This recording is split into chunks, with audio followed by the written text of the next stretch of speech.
Hmm. Like that.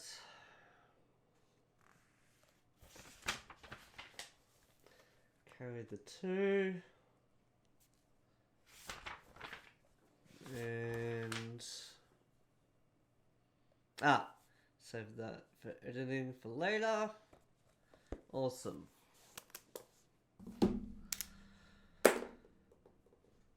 Uh-oh.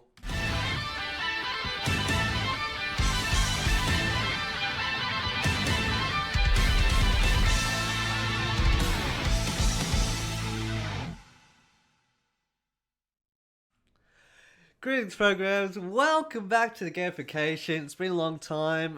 We've had a lot of things going on. Mostly E3. I know that was 2 weeks ago, not last week, but I needed to take a week off because I was exhausted.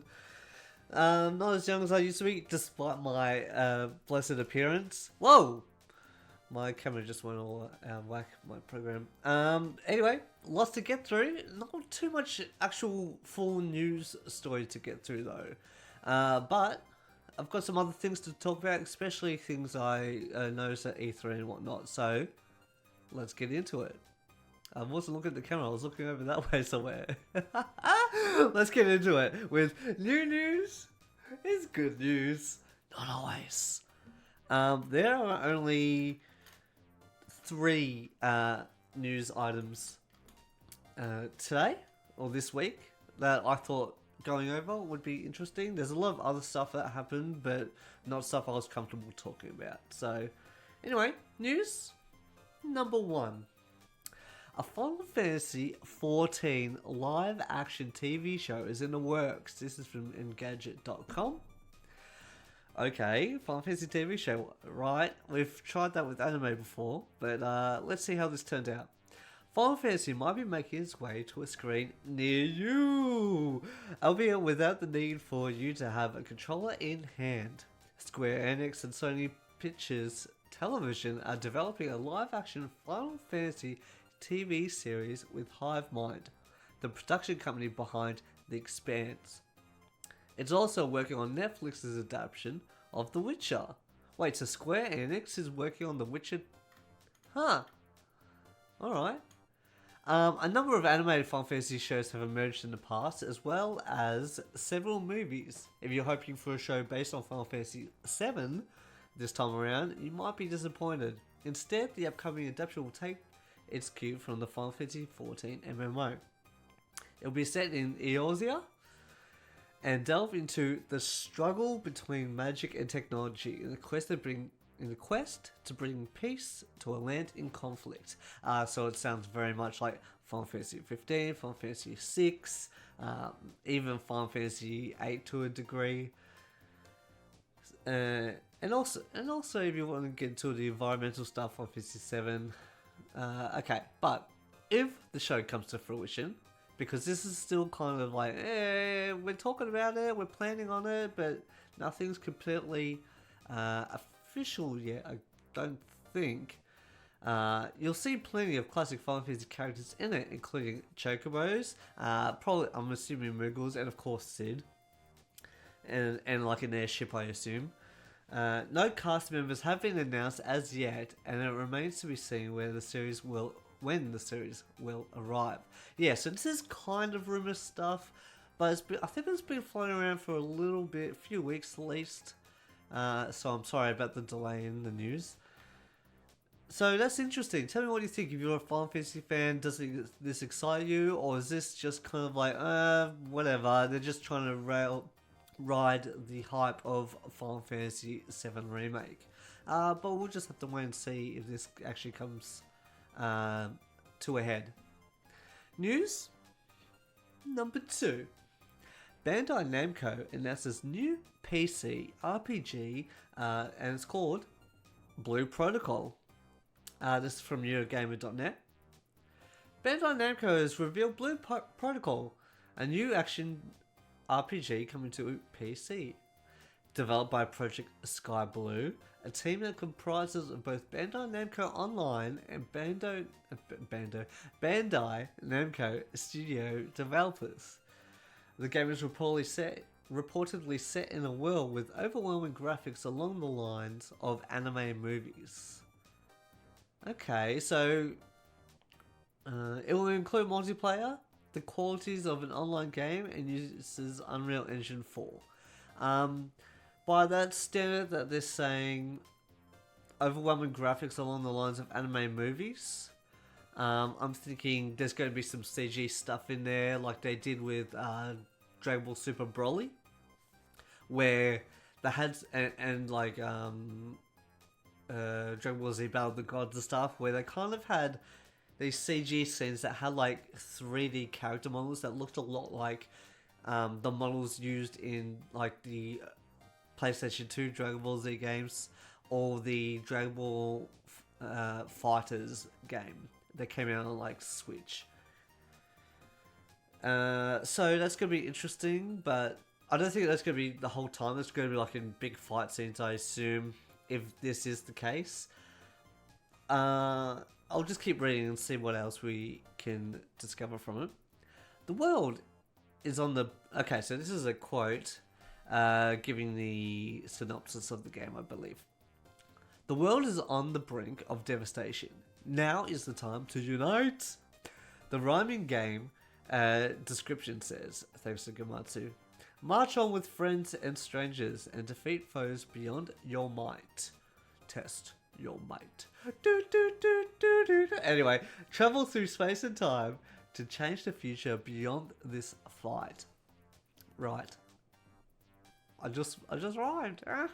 Sadly, this is all we have for now. The announcement really a brief one, and Bandai have only shared a single image, and I want to show you that image. Here we go. So this is it. It looks a little like, or not a little, quite a lot actually, like Breath of the Wild. With the camera view, the character kind of design. Very Final Fantasy 14 as well. If it's to be believed, it's going to be an online game. Like an MMO or something like that. It looks very colourful, just like Unreal Engine 4 is. So this could be a big game and possibly worth playing, especially if they're saying there's going to be anime stuff in it, like anime cinematics or whatever. It could be very much what reminds me of the Bandai Namco Cyberpunk 2 Naruto Ultimate Storm games, or like the One Piece, the new updated One Piece games, or even the Dragon Ball. Like this new game that was recently announced at E3. Dragon Ball Kakarot, which is a Goku story kind of thing, going through Dragon Ball Z. So it looks cool. There's not much else to say about it at the moment. As I said, it's been a slow couple of weeks, or a slow week last week, this week. I guess you could say by the time I'm recording, it's still the end. It's the end of the week. So let's get on to news number 3. That one. Sorry, too many threes. Spider Man Into the Spider-Verse sequel definitely happening. This is from GameSpot.com. There was no doubt a sequel would be in the works when Spider Man Into the Spider-Verse won both the Academy Award and the Golden Globe Award for Best Animated Feature back in early 2019. But even despite the $375.5 million it has earned, there's now definitive confirmation a sequel is definitely happening. Definitely coming. Sorry, I should quote it properly. Producer Amy Pascal told IO9 her team is back in the lab. We're definitely hard at work on the sequel. She quotes, no release date or window was provided, nor did she divulge details about what's to come in the Spider-Verse sequel. We're only left with the news that we can expect another movie. There's also some other stuff here. Going forward, if there are other movies, I'm sure there'll be more surprises. Quote, co-director Rodney Rothman told GameSpot at the film's digital and Blu-ray release in March 2019. Pardon me. Stating that an Australian Spider-Man was cut from Spider-Verse In addition to more Spideys, we may see previous Peter Parker's Andrew Garfield from the Amazing Spider-Man series, and Tobey Maguire, the original Spider-Man trilogy, the Sam Raimi trilogy, if you're in the know about that. In the Spider-Verse sequel, producer Chris Miller said their appearance was something the team definitely talked about more than once and decided that ultimately there are many more opportunities in the future. So that's like saying, yep, we'll cut them out for now, but let's hold them off for later so we can use them because we expect this is going to be a big hit. So there you go. They're saying, if they're saying it's a definite thing, or they've been holding stuff back for the sequel, that means the producers saw the movie before it was released, or during Blu-ray release or whatever it is, and they said, yep, this is a winner, we're going to make a heap of money, and you're already green-lighted for a sequel. So tell me what you think, actually. I want to know, because I watched Into the Spider-Verse recently, and man, that was awesome. I actually still prefer Homecoming as a Spider-Man movie. Just, I don't know why, even though I prefer animated movies more usually, for some reason, I think it was the intense colouring and the music and stuff just didn't hit with me. But the actual story did, and the character usage was really good as well. And the fight scenes were fantastic. There was a heap of emotional scenes and callbacks to some of the other movies, like the Sam Raimi movies, the Amazing Spider-Man, Andrew Garfield movies. And then this had a whole new twist on it, so definitely worth seeing. I can't recommend it enough. If you like Spider-Man and you want more, even with Far From Home coming out next week, next week, depends on when you're seeing this. Yeah, definitely watch that movie, into Spider-Man into the Spider-Verse. Okay, so that's it for the main news stuff. I know it was light. There wasn't much going on. Everyone's still just covering some of the stuff that was released from E3. We'll get into that later. I want to talk about some of that stuff. But first, we go on to the next segment that I like to call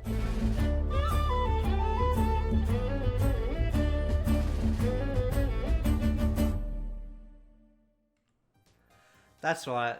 What's on the noseboard? Just as a little bit, especially this E3 stuff we're going to be talking about. But first, I want to get into some other little bits that I think would be really interesting for you to know about. Just a heads up, D23, Disney's kind of expo, showing off some of their future projects or current projects that have been released, going to be released, whatever, is happening in America, obviously.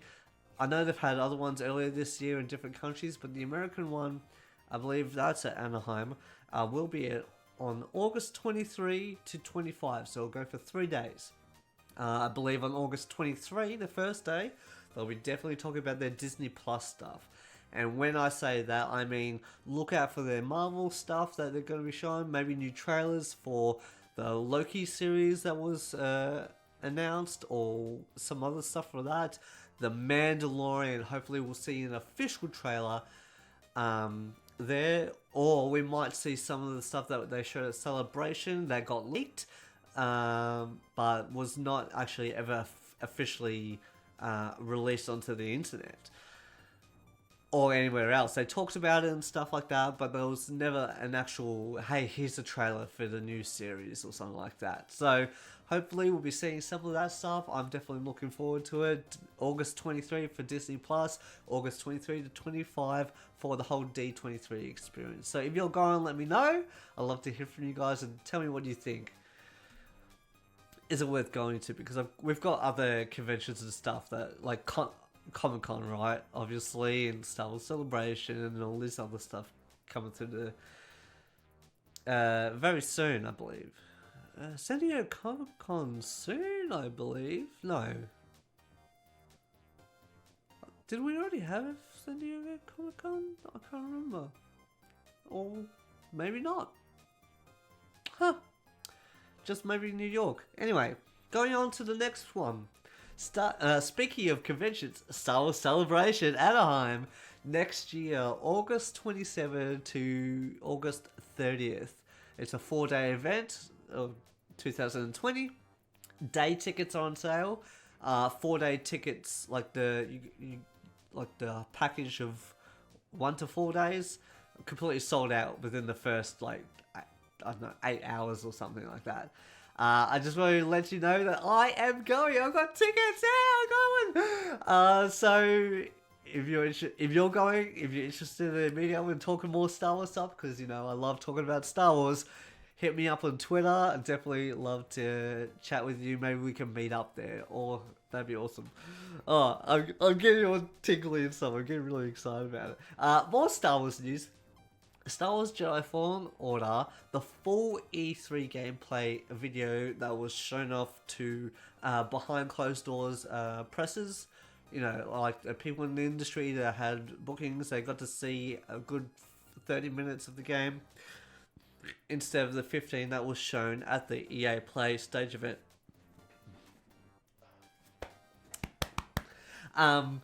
That has been released online, so go check that out. It's like almost all of the Kashyyyk level, I believe, or a big chunk of the Kashyyyk level, where you first meet up with Saw Gerrera. So I definitely say go check it out.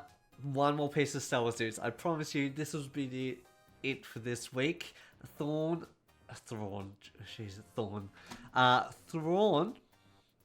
Treason, which is the next book in that new trilogy by Timothy Zahn about Thrawn before the original trilogy even started. It was during the Rebels era. The Comic-Con cover has been released. I thought I had a picture up, but just give me a second. Okay, so there it is. Look at that. It's all the... Oh boy. So this is the Comic-Con cover, right? And it is... There we go. Oh, that looks so cool. It is the... Yeah, so it's the exclusive Comic-Con cover. And the book is called Thrawn Treason. So we're going to assume it has something to do with him running off back to the unknown regions to help his fellow Chiss. Very exciting stuff. I cannot wait. So let me know. Yeah, Thrawn was always a great character in the original books that Timothy Zahn did. Fantastic. I liked him in the first new one that they did, but the second one, I don't know, for some reason he kind of fell flat for me. But everything else was great in that book, and it really came into the... It really talked about the threats outside the unknown regions instead of just rebels versus Imperials and stuff like that. Alright. With that out of the way, let's talk about some of the stuff from E3. Okay, so first thing, I did a whole write-up on the gamification group on Facebook, so if you want to check out my full write-up of that, please go over there and have a squiz. But I just wanted to read some of the stuff I wrote up, my thoughts and stuff about it. It was really interesting, E3. It wasn't like oh my god, it blew my mind. There was such it was such a big spectacular moments and stuff like that. But it had, I don't know, it had really good games to show off. And there was a heap of games to be shown off. Like, there was so much to talk about. I still haven't got through all the videos and all the things that I was interested in. I was like, oh my god. But also, it was a bit... with the showcases, with the stage show things that they do, right? It was just kind of, okay. You know, it was very middle of the road. It was very standard. And that's why I was like, I guess a lot of us were just like, oh, okay, well. But we've been spoiled. That's the thing, where Sony, Xbox, and all these people have been doing these big shows and stuff like that for the last 4 years, right? Where 4 or 5 years, and we've been spoiled. We've been set up to here, and when we came back down to a normal level, it's just like a nicotine hit, like a nicotine deprivation. So, mate, honestly, it's been great. It was a really strong E3, despite not having Sony there, and despite not having Xbox have an actual booth on the show floor. And a lot of people weren't there. Like, it was quite empty throughout the week. Not like the first few days, crazy, right? And like the first few days after the press conferences, crazy. But the rest of it was just, apparently, from what people have been saying, it was just a lot of people were not there. It was easy to move around. There's a lot of space to do work and recordings and whatnot. Yeah, but because Sony wasn't there, a lot of the big first party titles that people were expecting didn't show up. Except for possibly Final Fantasy VII Remake, which has a timed exclusive on PS4 or PlayStation or whatever, I believe. Yeah, so I wrote some stuff down. I'll just read a couple of bits. I'm picking it out. Just bear with me, I guess I could ask. So, don't misunderstand me. There was a lot of different exciting games being shown this year by a whole selection of developers, indies, and larger third parties alike. For example, Cyberpunk 2077 showing more character, story, and having Keanu Reeves make an on-stage appearance. Wow, I forgot. I completely blocked it out of my mind because it was such a crazy event.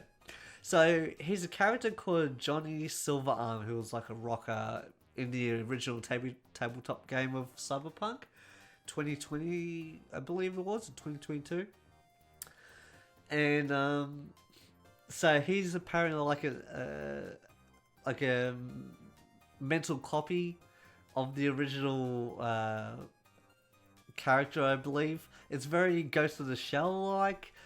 So that's really interesting. I can't wait to see more of that. And then he came out on stage afterwards like, yeah, Cyberpunk 2077. So everyone's going nuts about that. That was cool. Also, after party, yep. Final Fantasy VII Remake, with its high fidelity graphics and exciting gameplay. Yeah, I just wanted to talk a bit more about that. I think I talked about it last time I was on. But Final Fantasy VII, yeah, a lot more action battle style, and the camera's more third person, which is great. The menu system's really cleaned up. Like, it's got 2 ATB bars that charge up when you hack and slash and stuff like that. You build up your kind of like stagger and stuff like that against other enemies, which is a concept that was brought in from Final Fantasy 13. And then you've got like some stuff from Kingdom Hearts, like the menus where you could do like a quick button change or change your menu, and you can select from there instead of going to character attack and stuff like that. Really cool. But it's also got some of that wait time stuff, so you can slow down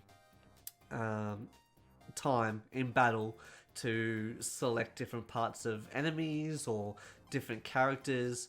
And that's another thing too, where you can select, while one character's fighting, you can select another character to do like charge shots or ultimate attacks and limit breaks and stuff like that. Really cool.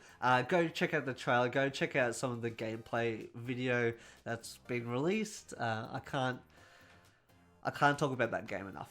Anyway, Watch Dogs Legion being ambitious with its character selection. So, for example, this was at Ubisoft, and they said, hey, the AI, you can just go recruit them. It doesn't have to be select characters. It can just be anyone, really, that you can bring into DedSec, you know, this counter intelligence organization, kind of like rebels in a way, hackers and whatnot. You can bring them in or persuade family members to help them to join it. It's really cool. It's quite ambitious, like I said, ambitious. And other titles like Sinking City, even though they got poor reviews recently, 12 minutes, which was like a time loop one. Butterfly Effect, possibly. Sky, Child of Light, from the creators of oh, what's it not? Setsuna, and no, sorry, Sky Child of Light is from the creators of Journey. All right, so yeah, go check out that game. Minecraft Dungeons, which was a nice one, which is like very isometric. Diablo style gameplay, but with Minecraft characters and functions and stuff like that. So that was really interesting. This one great yeah, like I was saying before, despite all the great content that was coming out in the next year or so, or the next 3 years, however many it takes for the full Final Fantasy VII Remake game to come out, there wasn't really a handful of moments that had everyone talking like, "Whoa!" Except for so Final Fantasy VII Remake, Keanu Reeves and Cyberpunk, but besides that, there wasn't any moments that go, "Whoa! Let's talk about this. Let's talk about that," because it's just good. Let's get really in depth and go on about it for the next few weeks. So that's kind of like I don't know, that's a bit of a down point, because that way, not a few guys go, "Oh yeah, that's interesting," but then they kind of get lost in the cacophony of some of the other games. Like there's a whole, like the Legend of Zelda: Link's Awakening remake, remaster, whatever it is. A lot of people were talking about that too. Anyway, so with the not a bad week-long event, but not one that will be spoken about for a long while. It's understandable, though. You can only keep the expectations high for so long. That's my opinions. But if you have different opinions, let me know in the comments below. I'd love to hear from you guys. That'd be really interesting. If you attended E3 and have other thoughts and observations, let me know. What games did you play? I'd love to hear from you guys. Alright, so... that's it for the noseboard stuff, all those little informations. But now we go to the last segment I like to call Games Out This Week. And by that, this week, I mean not July, but June 24th to 30th. Alright, guys? So, what's out? Devil May Cry on Nintendo Switch? Wow, okay. Yeah, that seems suitable since it's a very, very old game. Samurai Showdown on Xbox One, PS4, and Nintendo Switch. I believe that's a remake or remaster. Pardon me. Bloodstained Ritual of the Night on Nintendo Switch. That's getting some talk about. Mutant Year Zero Road to Eden. PS4, Xbox One, and Nintendo Switch. The Sinking City, Xbox One, PS4, and PC. I was really interested in that game because it looked very much like Cthulhu and stuff like that. But apparently it's not getting that great reviews. Like I believe GameSpot gave it GameSpot gave it like a 3. So but if you're playing it and you think it's really cool, let me know. Car Mechanic Simulator, PS4, Xbox One. I think we all need that nowadays, so we know how to actually work a car. Judgment on PS4. That's getting good reviews too. That's, if you like Yakuza games, definitely check out Judgment. F1 2019, Xbox One and PS4. Wii, The Revolution, Nintendo Switch, PS4 and Xbox One. Shadow Fencer Theater, Xbox One. Kamiko, PC. Terraria on the Switch. I know it's an old game, but it's out on the Switch now. Wonder Boy in Monsterland, Nintendo Switch. Please, don't touch anything on PS4. Mario Maker 2 on the Switch, and Death's Gambit on PS4. That is it, guys. Thank you for sticking around for as long as you have. Let me know if any of this information interests you and you want to talk about it more, especially Star Wars. But until then, guys, I've got to get this out. Thank you again. Please remember to like the video, subscribe to the channel. That'll really help me out. I really appreciate that. Check me out on Twitch too. I'm playing games now and then during the week. We're playing some Star Wars stuff, and of course Final Fantasy I'm playing Crisis Core at the moment. That is a wicked game. So come check me out, hang out, have a chat with me. I'd appreciate that. Also hit me up on the Facebook group at the Gamification and on Twitter at Jackosaurus. You can see that all down there. Links down in the description below. If you want anything else to talk about, hit me up there. Anyway, until then, Jacko out.